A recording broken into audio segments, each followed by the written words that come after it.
Students, how are you all? Myself Mahima Laharia from Vijayanagar College Hospital. Students, today I am going to explain you the next topic of our atomic structure unit in organic chemistry for the BSc first semester students, that is eigenvalues and eigenfunctions. So as we have already solved our Schrodinger wave equation for the hydrogen atom, we will see how these values and functions are defined. So we can see that this is one another form of our Schrodinger wave equation, that is H cap psi equals to E psi.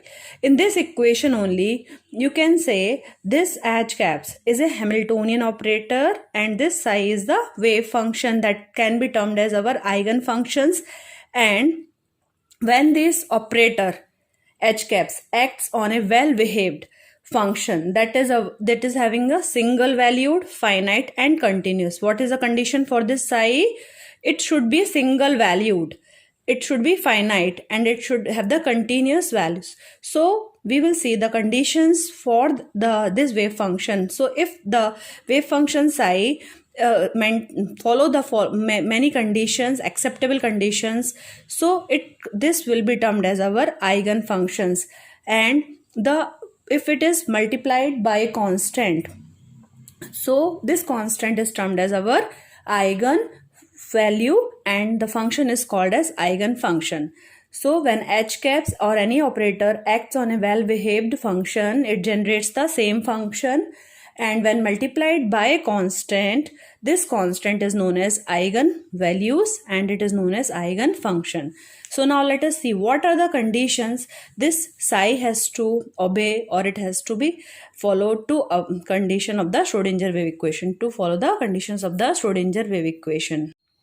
Sometimes they are asking what are the main conditions which the psi must satisfy to give the meaningful solutions, or they can ask what are eigenvalues or eigenfunctions. So you have to explain the following points.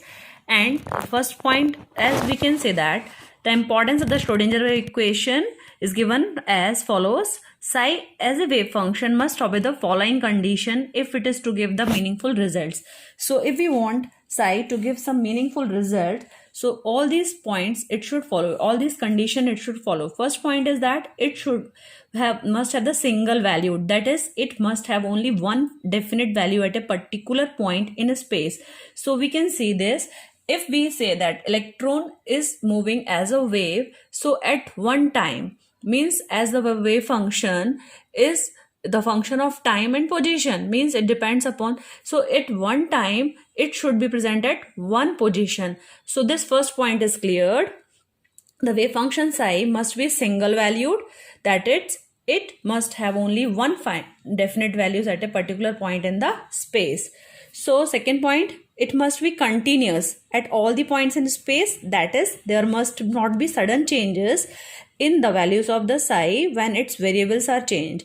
So if sometimes the variables are changed but the psi value should not change frequently, means we can say that its position, or we can say the value of the psi must be continuous.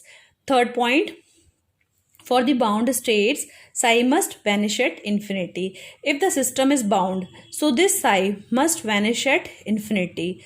Fourth point, psi must have a definite finite values over the space d tau that electron can occupy. So what is this d tau? It is a space around the nucleus, and we can just say that our three coordinates now x, y, z, they represents a small volume around the nucleus where the probability of finding the electron is maximum. So you already discussed in the last video that around the nucleus the electron can be found if the density is very high. This region have the maximum probability where the electron can be present. So similarly, the d tau is a small volume around the nucleus where the electron can be found out. Next point, psi must be normalized, that is the probability of finding the electron in the space under consideration must be unity. Psi value must be normalized, means probability should be there. So let us see what's normalization.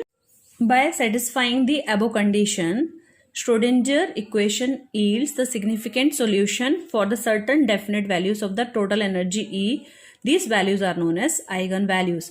So if our wave function psi follows all these acceptable conditions, then we can say that our equation, Schrodinger equation, will yield the significant solution. As we say that yesterday, that some solutions will give you the significant value, some will not be significant. As Schrodinger equations has many solutions, so only those equations yields the significant solutions for certain definite values of total energy.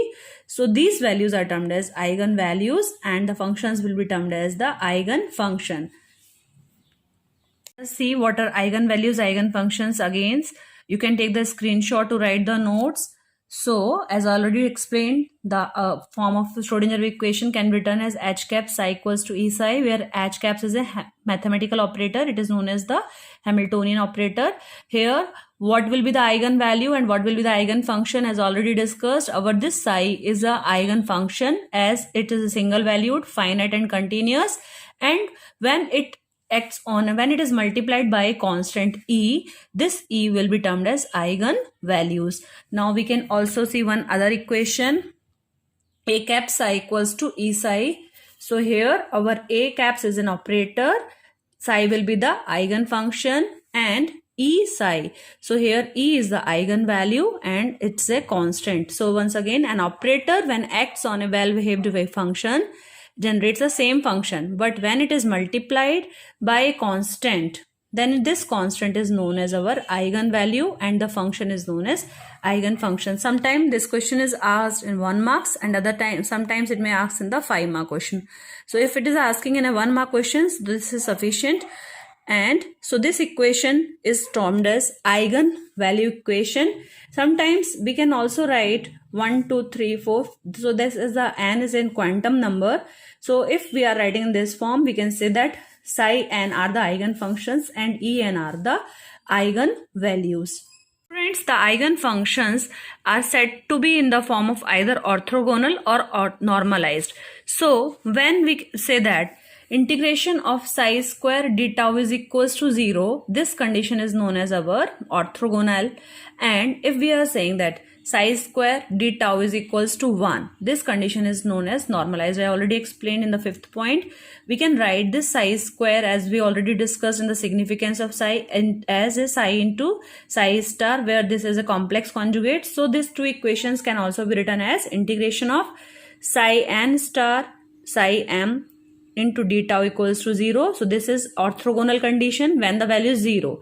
And if it is psi star n into psi m d tau equals to 1. So this is the normalized condition. So this is sufficient for the eigenvalues and eigenfunction.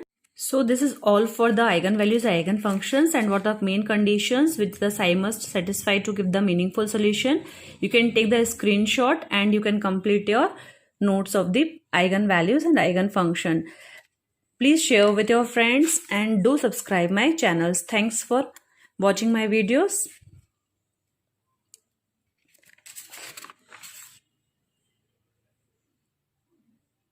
Next video will be uploaded soon. Thank you.